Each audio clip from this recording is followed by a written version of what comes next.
ในวันที่ 13 ตุลาคมศพนี้ผมขอส่งความระลึกความปรารถนาดีและความห่วงใยไปยังพี่น้องประชาชน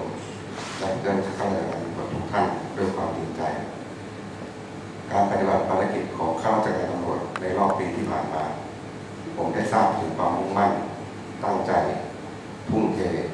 เสียสละและอุทิศตนเพื่อร่วมแรงร่วมใจกันในการบรรเทาทุกข์บำรุงสุขให้กับประชาชนเพื่อให้เกิดความสงบเรียบร้อยภายในบ้านเมืองโดยไม่ได้เห็นแก่ความเหนื่อยยากแม้บางครั้งจะต้องเสี่ยงกับพยานอันตรายจนต้องเอาชีวิตเข้าแลกเพื่อให้ได้มาซึ่งความผาสุกของประชาชนตำรวจทุกนายก็ไม่ได้ย่อท้อหรือเกรงกลัวโดยเฉพาะการปฏิบัติงานในพื้นที่จังหวัดชายแดนภาคใต้การปราบปรามผู้กระทำความผิดเกี่ยวกับยาเสพติดและการป้องกันการปราบปรามอาชญากรรมที่คนร้ายต่อสู้และปะทะกับเจ้าหน้าที่ตำรวจในนามของสำนักงานตำรวจแห่งชาติผมจึงขอขอบคุณทุกท่านในโอกาสนี้อย่างไรก็ตามในอนาคตอันใกล้นี้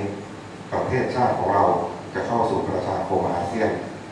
ดังนั้นสำนักงานตำรวจแห่งชาติจะต้องมุ่งมั่นและพัฒนาเพื่อให้รองรับสถานการณ์ที่เปลี่ยนแปลงไปขอให้พี่น้องข้าราชการตำรวจทุกนายให้ความสำคัญกับการเรียนรู้รอบด้านพัฒนาความรู้ความสามารถเพื่อเป็นการเตรียมความพร้อม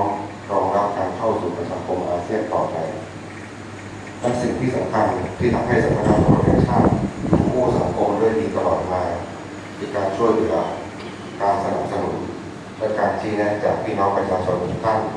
เพื่อให้ตำรวจได้มีความพร้อมในการปฏิบัติเพื่อให้เป็นไปตามแนวทางที่จะเกิดประโยชน์สูงสุดต่อประเทศชาติและประชาชนซึ่งตำรวจทุกนายจะพยายามและมุ่งมั่นพัฒนาตนเองให้เป็นตำรวจมืออาชีพยึดหลักธรรมาภิบาลเพื่อให้เป็นที่พึ่งของประชาชนได้อย่างแท้จริงสุดท้ายนี้ผมขออาราธนาคุณพระศรีรัตนตรัยและสิ่งศักดิ์สิทธิ์ทั้งหลายที่ท่านเคารพอีกทั้งพระบารมีแห่งองค์พระบาทสมเด็จพระเจ้าอยู่หัวและสมเด็จพระนางเจ้าพระบรมราชินีนาถจงบันดาลประทานพรให้พี่น้องประชาชนทุกท่านตลอดจนเพื่อนข้าราชการตำรวจและครอบครัวจงประสบความสุขความเจริญด้วยจตุรพิธพรชัยคล้าคลาดจากภัยอันตรายทั้งปวง